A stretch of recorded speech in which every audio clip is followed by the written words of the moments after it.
नमस्कार दोस्तों, मैं कहती तू सुन चैनल पर आप सभी का एक बार फिर से स्वागत मेरे यानी आप सबकी प्यारी अरु की ओर से। हमारे कहानी परिवार के लोग आज जो कहानी सुनेंगे उसका नाम है काकी और जिसे लिखा है सियाराम शरण गुप्त जी ने। दोस्तों, काकी मायने माँ, हमारी जिंदगी का ऐसा शख्स जिसे भगवान से भी ऊपर का दर्जा हासिल है। आइए सुनते हैं बेहद भावुक, बेहद मार्मिक यह कहानी। उस दिन बड़े सवेरे जब श्यामू की नींद खुली तब उसने देखा घर भर में कोहराम मचा हुआ है। उसकी काकी उमा एक कंबल पर नीचे से ऊपर तक एक कपड़ा ओढ़े हुए भूमि शयन कर रही हैं और घर के सब लोग उसे घेरकर बड़े करुण स्वर में विलाप कर रहे हैं।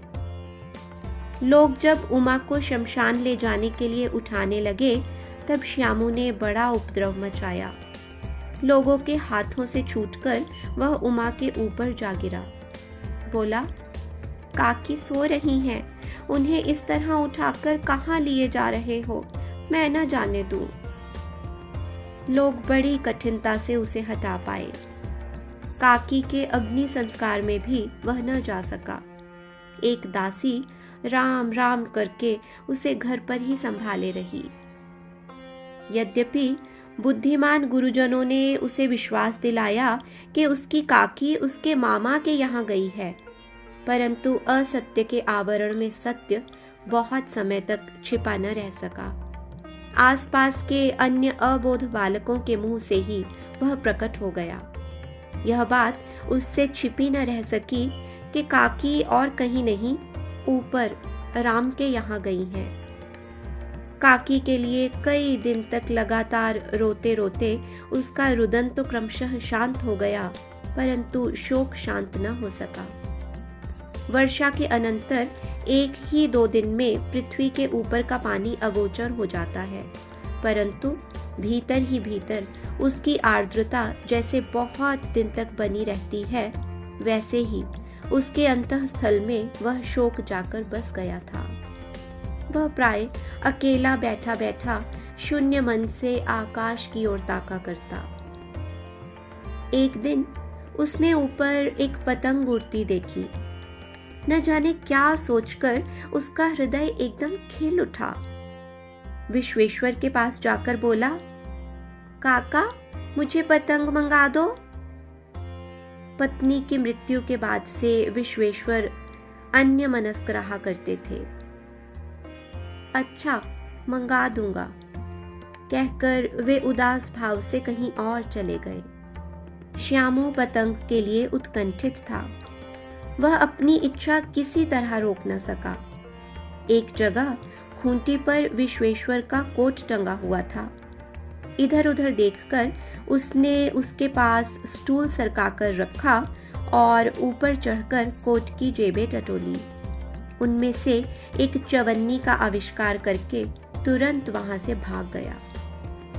सुखिया दासी का लड़का भोला श्यामू का समवयस्क साथी था। श्यामू ने उसे चवन्नी देकर कहा, अपनी जीजी से कहकर गुपचुप एक पतंग और डोर मंगा दो।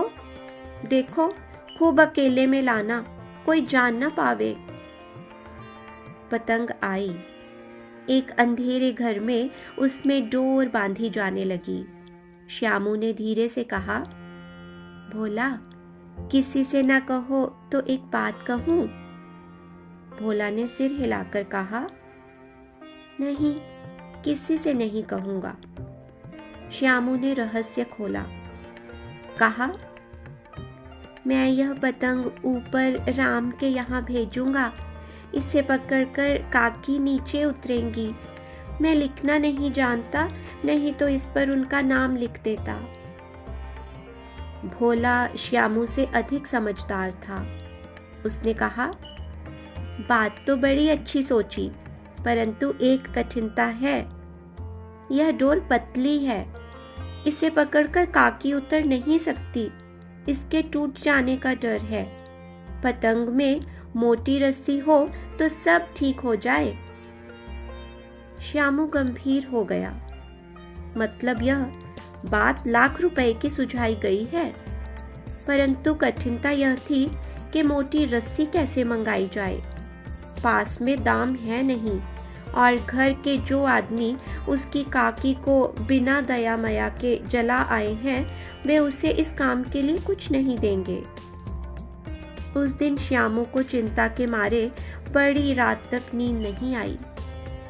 पहले दिन की तरकीब से दूसरे दिन उसने विश्वेश्वर के कोट से 1 रुपया निकाला, ले जाकर भोला को दिया और बोला, देख भोला, किसी को मालूम न होने पाए, अच्छी अच्छी 2 रस्सियां मंगा दे, 1 रस्सी ओछी पड़ेगी। जवाहर भैया से मैं एक कागज पर काकी लिखवा रखूंगा, नाम की चिट रहेगी तो पतंग ठीक उन्हीं के पास पहुंच जाएगी। 2 घंटे बाद प्रफुल्ल मन से श्यामू और भोला अंधेरी कोठरी में बैठे बैठे पतंग में रस्सी बांध रहे थे। अकस्मात शुभ कार्य में विघ्न की तरह उग्र रूप धारण किए विश्वेश्वर वहां आ पहुंचे। भोला और श्यामू को धमकाकर बोले, तुमने हमारे कोट से रुपया निकाला है? भोला सकपकाकर एक ही डांट में मुखबिर हो गया। बोला, श्यामू भैया ने रस्सी और पतंग मंगाने के लिए निकाला था। विश्वेश्वर ने श्यामू को 2 तमाचे जड़कर कहा, चोरी सीखकर जेल जाएगा? अच्छा, तुझे आज अच्छी तरह समझाता हूँ। कहकर फिर तमाचे जड़े और कान मलने के बाद पतंग फाड़ डाला। अब रस्सियों की ओर देखकर कहा, ये किसने मंगाई? भोला ने कहा, इन्होंने ही मंगाई थी, कहते थे इससे पतंग तानकर काकी को राम के यहाँ से नीचे उतारेंगे। विश्वेश्वर हतबुद्धि होकर वहीं खड़े रह गए। उन्होंने फटी हुई पतंग उठाकर देखी। उस पर चिपके हुए कागज पर लिखा था, काकी। दोस्तों, उम्मीद है आपको यह कहानी पसंद आई होगी। इसी तरह की अन्य कहानियां सुनने के लिए हमारे चैनल को सब्सक्राइब करना ना भूलें। शीघ्र ही आपसे फिर मुलाकात होगी। तब तक के लिए नमस्कार।